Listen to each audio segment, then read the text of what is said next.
गुरु तुम हो ज्ञानी ज्ञान के दाता, मुनि गुरुवर को करके प्रणाम गाऊं मैं सुबह शाम। पुलक सागर एक नाम एक नाम। जो मन को मिलता है वह मजा, बेईमानी करके छल कपट करके मजा आ गया है ना, आज उसको बुद्धू बना दिया, बहुत मजा आया। सुख किसे कहते हैं? जो इंद्रियों से मिलता है, 5 इंद्रियों से। और आनंद किसे कहते हैं? जो इंद्रियातीत। तो अभी पूजा में तुमको मजा आएगा कि सुख मिलेगा या आनंद मिलेगा? पूजा कर रहे हैं तो मजा, तो भगवान को बुद्धू बना रहे तो मजा आएगा, है ना, कि भगवान को आज अच्छा बुद्धू बनाया, विधान किया, मजा आ गया। जो लोग इंद्रिय सुख की कामना करते हैं कि संसार में हमारा ये हो जाए, वो हो जाए, ऐसा हो जाए, वह सुख होता है। और जो केवल भक्ति में डूबते हैं वो आनंद हुआ करता है। कोई कारण नहीं, ना इंद्रियों के विषय कारण है, ना छल कपट कारण है। अकारण जो आनंद प्राप्त हुआ करता है, आह्लाद जो प्राप्त हुआ करता है, वह आनंद होता है। तो मोक्ष में अभिनंदन भगवान कैसे हैं? आनंदित हैं। क्यों आनंदित हैं? कोई कारण नहीं। अपने आनंद का तो कारण है कि विधान हो रहा है, इसलिए उनके आनंद का वो थोड़ी विधान निधान करेंगे। वो क्यों आनंदित हैं? अकारण। कारण सहित जो होता है वह कर्म उदय से होता है, और भगवान तो अकारण आनंदित हैं। उनके आनंद का कोई कारण नहीं है, वो उनका स्वभाव है। क्या है? नेचर है आनंद में रहना। अपना नेचर कैसा है? आनंद में है, सुख में है, दुख में है, पीड़ा में है, विषाद में है, हर्ष में है। ध्यान रखना, सुख का उल्टा दुख होता है, हर्ष का उल्टा विषाद होता है, आनंद का उल्टा क्या होता है? किसी भी शब्द को इसमें देख लेना, आनंद का उल्टा क्या है? सुख का उल्टा दुख, हर्ष का उल्टा विषाद, है ना। आनंद का उल्टा क्या होता है?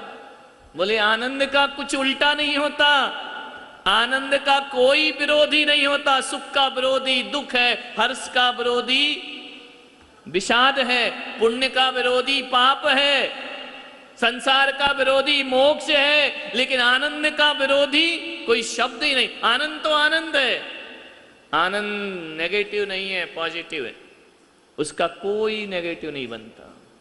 तो आनंद कहां से प्रकट होता है? भीतर से। तो भक्ति करते समय क्या प्रकट होना चाहिए? आनंद प्रकट होना चाहिए। आपने कहा कि भगवान हमारी दुकान चले जाए, ये सुख इंद्रियों के विषय मांग लिए आपने, है ना। चलो महाराज ने कहा था, कर लिया विधान, ये थोड़ा सा मजा आ गया। अपनी तो इच्छा नहीं थी, लेकिन महाराज ने कहा तो कर लेते। अब हो रहा है विधान, तो चलो भैया वापिस से चल के बैठ ही जाते हैं, क्या करें, ड्यूटी लगा रखी है। ऐसा मत करो, कर तो रहे हो। नहीं, हम ऐसा नहीं बोल रहे कि आप लोग ऐसा कर रहे हो। यदि कहीं कोई कर रहा हो तो भूल सुधार करो, है ना। कैसे करो? आनंद के साथ। ये आनंद के क्षण रुपए पैसे में नहीं मिला करते हैं। ये आनंद के जो क्षण है ना, धन दौलत में नहीं मिलते हैं। अब डोटिया जी, तुम करोड़ों रुपए कमा लो, घर में ऐसे सजे धजे रहोगे, हैं, मुकुट उकुट बांध के घूमते, बोले हम भाई करोड़ों रुपए हमारे पास हैं, हम तो ऐसे कपड़े नहीं पहनते, पैंट शर्ट ऐसे ही घूम सकते हो क्या? नहीं घूम सकते। ये क्या है? आनंद की क्षण। आनंद होता है तो क्या होता है? बड़ा उत्सव होता है, बड़ा महोत्सव होता है, बड़ा आनंद होता है। आप क्या कोई आनंद होता तो बाजे बजते हैं, संगीत बजता है कि नहीं बजता? खुशी में बजाते हैं, अपने आप ही बज रहा संगीत, खुशी में, आनंद में। एक बोले कि महाराज ये बताओ, आप जहां जाते विधान ही विधान करा दिए, 4 महीना विधान ही विधान चल रहे हैं, तो क्यों इतने सारे विधान करा रहे हैं? अरे मैंने कहा भाई तुझे क्या तकलीफ है? तुझे क्या प्रॉब्लम हमारे विधान से? ये तो एक आनंद है, ये तो उत्सव है। जब भगवान के प्रति प्रेम जगता है, ईश्वर के प्रति आनंद, ईश्वर के प्रति हमारी भक्ति जगती है तो आनंद हुआ करता है, आनंद होता है। तो एक हम ध्यान रखना, तुम्हारे जीवन में भी आनंद में बैंड बाजे बजते हैं, रोज बजते हैं क्या? कब बजते हैं? शादी में एक बार बजते हैं। कितनी बार? उसके बाद तो फिर दोनों ही बजते हैं, है ना। बैंड तो एक ही बार बजता है, शादी में एक बार बैंड बजता है। और हमारी मौज देखो, जहां जाओ वहां बैंड, जहां जाओ वहां उत्सव। छोटे से गांव में जाएं तो बैंड बाजों से स्वागत होता है, पुष्प वृष्टि होती है, मंगलाचरण होते हैं, मंगल कलश लेके खड़े रहते हैं। तुम्हारी जिंदगी में एक बार बैंड बजा, हमारे यहाँ रोज, डेली, प्रतिदिन, कहीं भी जाओ उत्सव ही उत्सव। जहां संत पहुंच जाए वहां उत्सव ही उत्सव हो जाया करता है। उत्सव है, आनंद है। लोग कहते कि संतों ने त्याग दिया, हमने क्या त्यागा? कुछ नहीं त्यागा। हमसे ज्यादा त्यागी तो तुम लोग लगते हो। तुमने ये आनंद त्याग दिया, तुमने उत्सव महोत्सव त्याग दिए। हम लोग तो जहां जाए वहीं उत्सव महोत्सव है। संत का मतलब ये नहीं कि शरीर नग्न हो गए, पिछी कमंडल ले लिया, संत हो गए, ऐसा नहीं है। संत का संबंध शरीर से नहीं, संत का संबंध भावनाओं से होता है, विचारों से होता है, भीतर की साधना होती है। बड़े आनंद में तुम लोग हम पे तरस खाते, बेचारे महाराज कैसे रहते होंगे। हमें तुम पे तरस आता है, बेचारे ये घर में कैसे रहते होंगे। आज हमने डोटिया जी से पूछा कि बताओ दिन भर क्या करते रहते हो पूरे, दोनों पति पत्नी हैं? पूरे दिन बंबई में करते क्या हो? तो बोले बस 8-10 बजे ऑफिस जाते हैं, 6 बजे आ जाते हैं, उसके बाद फिर वही चल रही है रामायण जो चल रही है।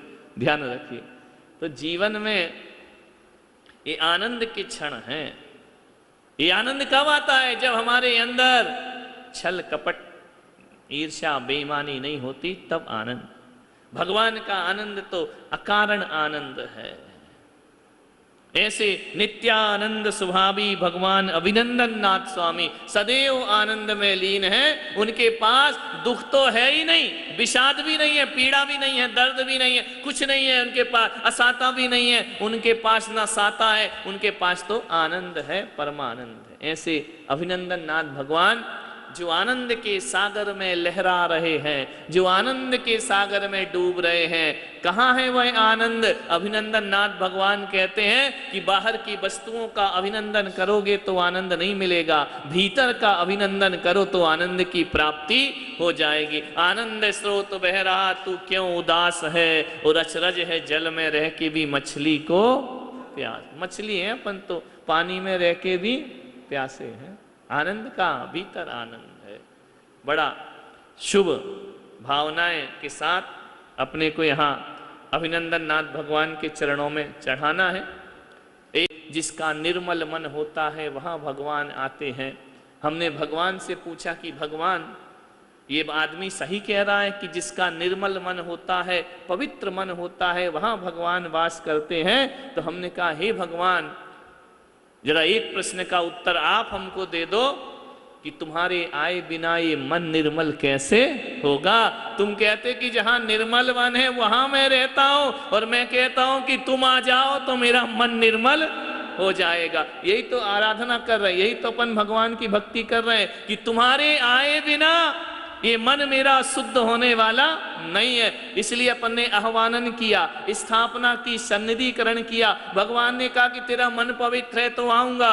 कहा नहीं, अत्र उत्तर उत्तर सम्मोष्त्यावनम, हे भगवान तुम आ जाओ तो मेरा मन पवित्र हो जाएगा। उनको हृदय में बुलाते हुए अपने मन को पवित्र करिए। सब आशाएं छोड़ करके भगवान की भक्ति में लगो, शुभ कार्य में लगो, सातिशय पुण्य में लगो, जीवन का अपना कल्याण अवश्य होगा। ऐसी भावनाओं के साथ रोज रोज विधान हो रहे, इससे बोर नहीं होते हो?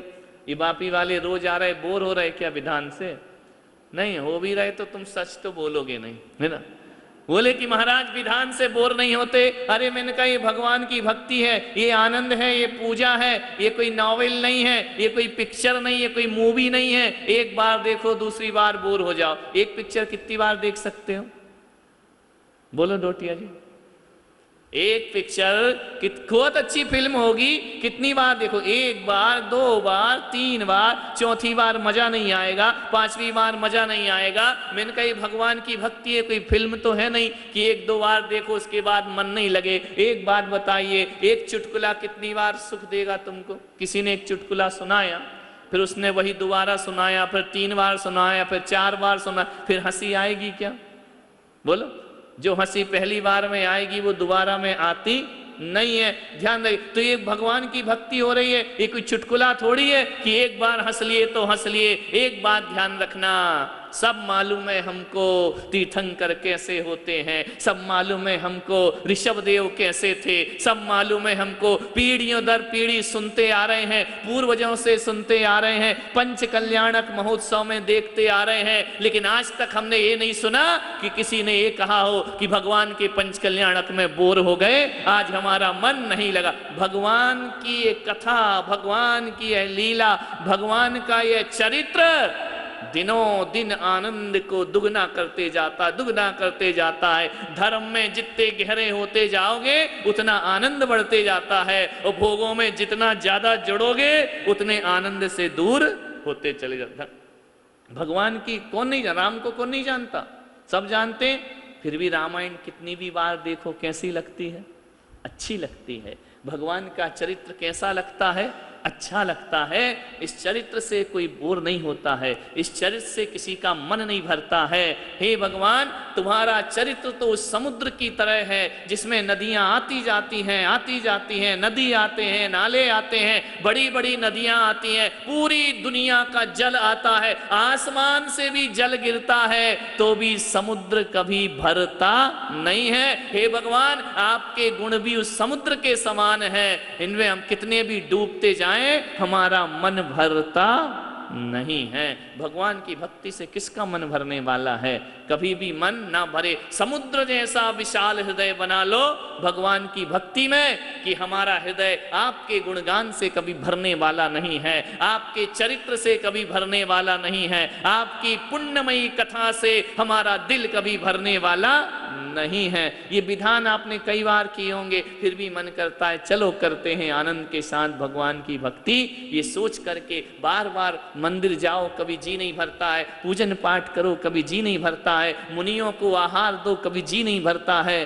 कल एक अंजना जी जो उदयपुर से आई थी, उन्होंने डोटिया जी से कहा कि बड़ा आनंद आया आज तो हमें। डोटिया जी बोले, महाराज के पास जितने क्षण बिताओ उतने ही क्षण आनंद के क्षण हुआ करते हैं, यहाँ विषाद का क्या काम है, यहाँ तो आनंद ही आनंद। सत्संग में आनंद होता है, साधुओं की संगति में आनंद होता है, ध्यान रखना, पूजन पाठ में आनंद होता है। ऐसे आनंद को लेते हुए अपन आज की इस महाअर्चना में अभिनंदन का अर्थ होता है, जैसे परिणाम सुख के समय है वैसे ही परिणाम दुख के समय है, उनके परिणामों में कोई भी अंतर आता नहीं है। अपनी भूख के परिणाम कैसे होते हैं? भूख लगती तब कैसे परिणाम होते हैं? मैं आकुल व्याकुल हो लेता, व्याकुल का फल व्याकुलता है। आकुल व्याकुल होते, भूख लगती है तो, है ना? तो भोजन के पहले के परिणाम और भोजन करने के बाद के परिणाम, भोजन करने के बाद कैसे परिणाम हो जाते हैं? तृप्त हो जाते हैं, है ना? भगवान के साथ ऐसा नहीं है, वो दोनों समय उनके परिणाम एक से रहा करते हैं। कठिन है, सुख में भी वही भाव और दुख में भी वही भाव। सुख और दुख में एक से भाव आ जाना समता भाव है। इन समता भाव को ही वीतरागता कहते हैं। भगवान की छवि कैसी?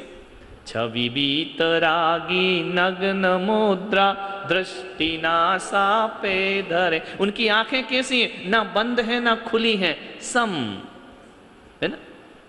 ऐसा आशीर्वाद देते हुए भगवान का हाथ है क्या? जैन मूर्तियों में ऐसी मूर्तियां हैं क्या? है? नहीं है। क्यों?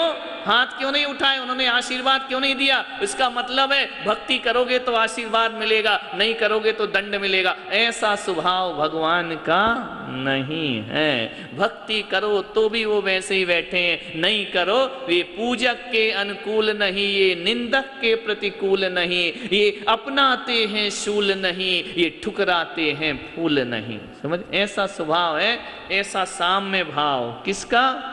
अभिनंदन नाथ भगवान। साम्य भाव, निंदा करो पूजा करो, इनको कोई भी फर्क पड़ने वाला नहीं। इन सब चीजों से ऊपर जो उठ जाता है वो साम्य भावधारी होते हैं। ऐसे साम्य भाव किसके हैं? अभिनंदन नाथ भगवान के। अब चलिए अर्घ चढ़ाइए। अन्य तो हो गया अलग से, अन्य, अनन्य का अर्थ होता है हमसे अलग नहीं है वो गुण। अन्य गुण तो अलग हैं जो बाहर से आते हैं, अनन्य गुण जैसे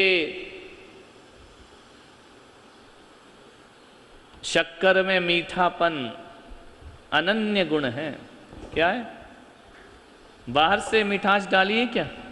नहीं। कहाँ से आई है? अनन्य, उनका ही है। तो भगवान के जो गुण है वो अनन्य गुण है। अन्य बोल देंगे तो बाहर से, जैसे जलेबी में मिठास कहाँ से आई? बाहर से डाला है, उसके स्वयं का नहीं है। जलेबी कैसे बनती है?